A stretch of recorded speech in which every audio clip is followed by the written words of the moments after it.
No, that's a stupid prompt. A lonely cucumber. Alright, we'll roll with it. One day you had a pickle. His name was Dan. First I gave you the backstory. Dan, he once was a cucumber. And let me tell you, Dan was a loser. Anytime you're a cucumber that's shaped like a penis, you're gonna have some problems in the social department. Stop laughing in this recording. This is a very private conversation. Alright, so Dan, he's a fat penis-shaped cucumber. The other guys would call him Dingleberry Dan. Sometimes some of the little lettuce leaves that he was underneath pickled under his little ruffs. Dan, he was no one bought him, and so once the grocery store had to take him out because of his shelf life, he went to a pickle factory. I believe it was called Hellman's Pickles. Maybe that's mayonnaise. I'm not sure. One of those two. You reached 60. Okay. All right, and then Dan, he had a great time at the pickle factory. I mean, they treated him nice. They washed him down, lathered up his sudsy bottom, and sometimes he even squirted a little cucumber juice out of the top of his little head.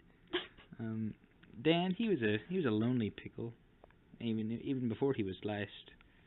So when they put him in the grinder one day, and they slid him into I don't know how many cucumbers, like 15 pickles.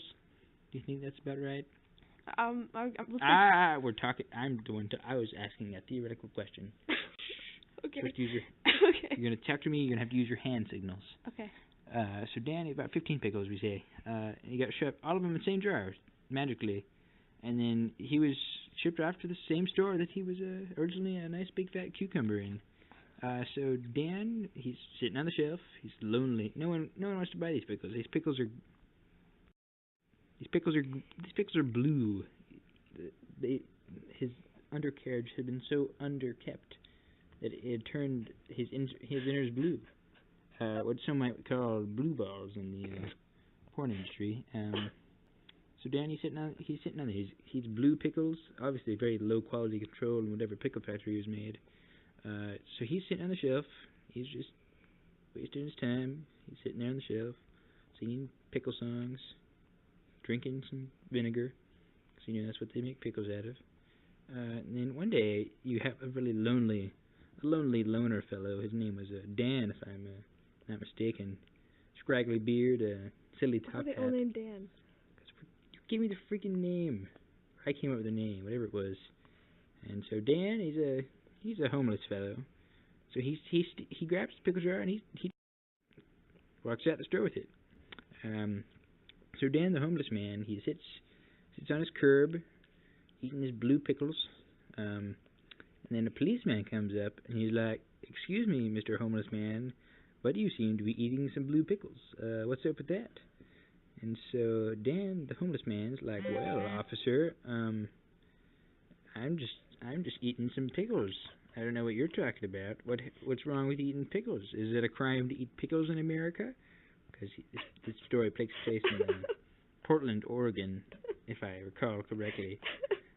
So Dan's sitting there eating his pickles. Police officer questioned him, and he's like, "Well, do you have any money?"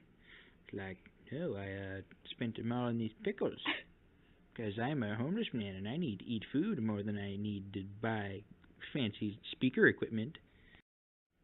And so police officer's like, "Well, let him go different. He's a homeless man. He's kind of stinky."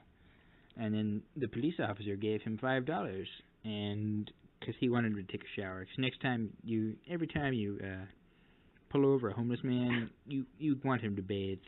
You don't want to be talking to a smelly guy. 'Cause it's just distracting for the nostrils. So Dan, the homeless man, is eating his pickles. The policeman just walks back to his car, gets in his car, drives away with his blue sirens. You notice the motif here? The blue. The blue. He drives away. Dan, the homeless man, finishes off his pickles. He goes up to his favorite supermarket and throws up. And then he leaves. This is where our story concludes. The end.